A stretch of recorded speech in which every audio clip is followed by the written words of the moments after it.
Hello అండి. Welcome back to my channel. ఇవాల్టి వీడియోలో పాతకాలం నాటి వంటకం రాగి సంగటి, దానికి కాంబినేషన్లో చేపల పులుసు ఎలా చేసుకోవాలో చూద్దాం.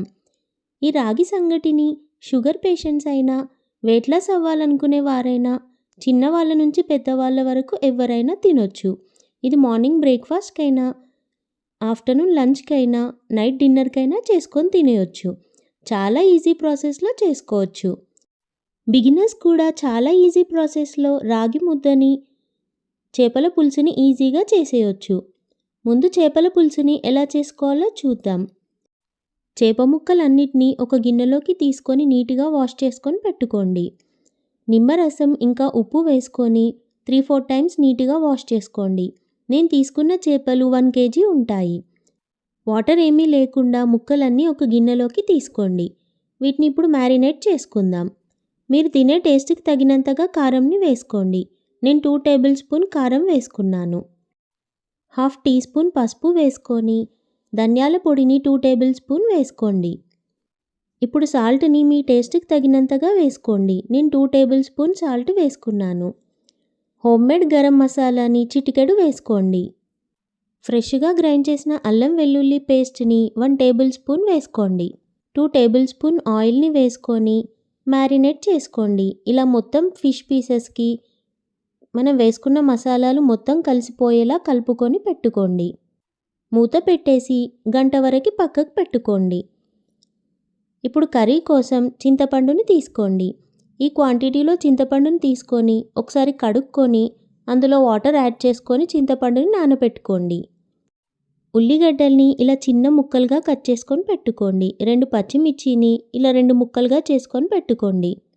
ఇప్పుడు చేపల పులుసు చేసుకోవడం కోసం మందంగా ఉండే ఒక గిన్నెని తీసుకొని స్టవ్ ఆన్ చేసుకొని సరిపడా ఆయిల్ని తీసుకోండి. ఆయిల్ వేడైన తర్వాత 1 టీ స్పూన్ జీలకర్రని వేసుకోండి. అది వేడైన తర్వాత కట్ చేసి పెట్టుకున్న ఉల్లిగడ్డలు ఇంకా పచ్చిమిర్చిని వేసుకోండి. హై ఫ్లేమ్లోనే ఫ్రై చేసుకోండి. ఉల్లిగడ్డలు పచ్చివాసన పోయి గోలేంత వరకు ఫ్రై చేసుకోండి. ఇలా గోల్డెన్ బ్రౌన్ కలర్లోకి గోలిన తర్వాత ఫ్రెష్గా గ్రైండ్ చేసుకున్న అల్లం వెల్లుల్లి పేస్ట్ని 2 టేబుల్ స్పూన్ వేసుకోండి. ఒకసారి మొత్తం కలుపుకొని ఫ్రెష్గా గ్రైండ్ చేసిన ధనియాల పొడిని 2 టీ స్పూన్స్ వేసుకోండి. 1/2 టీ స్పూన్ పసుపుని వేసుకొని మొత్తం కలుపుకోండి. ఇలా కలుపుకొని ఫ్లేమ్ని లో ఫ్లేమ్లోకి చేసుకొని ముందుగా మనం మ్యారినేట్ చేసుకున్న ఫిష్ ముక్కలన్నిటినీ తీసుకోండి. ముక్కల్ని వెంటనే కలుపుకోకండి, విరిగిపోతాయి. ఇలా అన్ని ఫిష్ ముక్కలు తీసుకున్న తర్వాత ఇలా గిన్నెని ఇలా తిప్పుతూ ఉండండి. ముక్కలన్నీ కలిసిపోతాయి. ఇప్పుడు ఫ్లేమ్ని మీడియం ఫ్లేమ్లోకి చేసుకొని ముక్కలన్నీ గోలనివ్వండి. ఇలా 2-3 నిమిషాలు గోలిన తర్వాత ముందుగా నానబెట్టుకున్న చింతపండు రసాన్ని ఇందులోకి తీసుకోండి. చింతపండు రసాన్ని చిక్కగా తీసుకుంటే చేపల పులుసు చాలా టేస్టీగా ఉంటుంది. ఇలా తీసుకున్న తర్వాత ఒకసారి కర్రీని కలుపుకోండి. ఇలా నెమ్మదిగా కలుపుకున్న తర్వాత మీకు కావాల్సిన కన్సిస్టెన్సీకి తగ్గట్టుగా వాటర్ని యాడ్ చేసుకోండి. మీకు ఇంకా గ్రేవీ కావాలనుకుంటే కొన్ని వాటర్ని యాడ్ చేసుకోండి.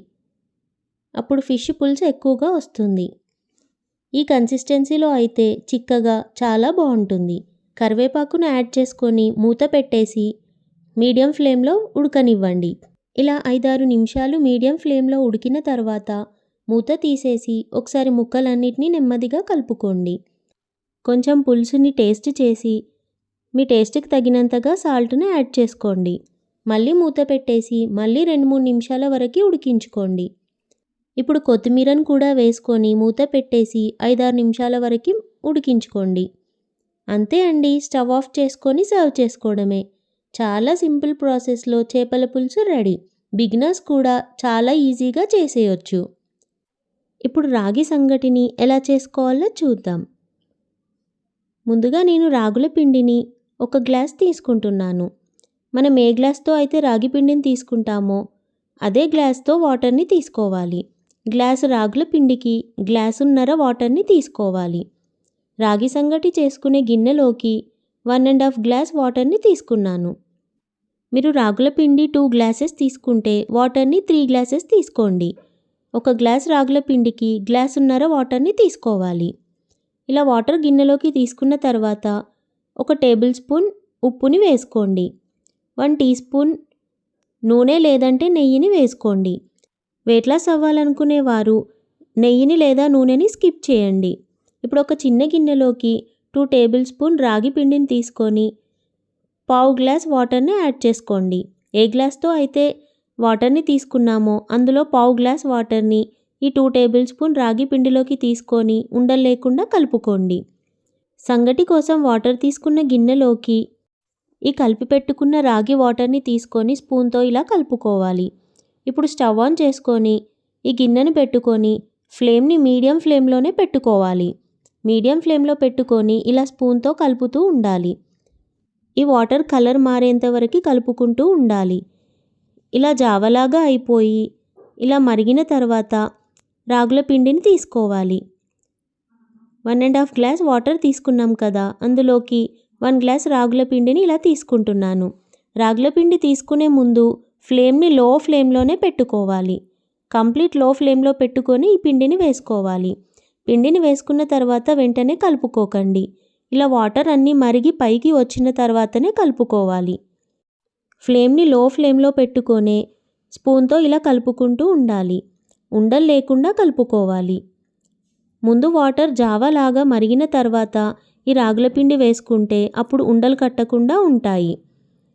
ఇలా మొత్తం పిండి లేకుండా వాటర్లో కలిసిపోయేలాగా కలుపుకోవాలి. లో ఫ్లేమ్లోనే కలుపుకోవాలి.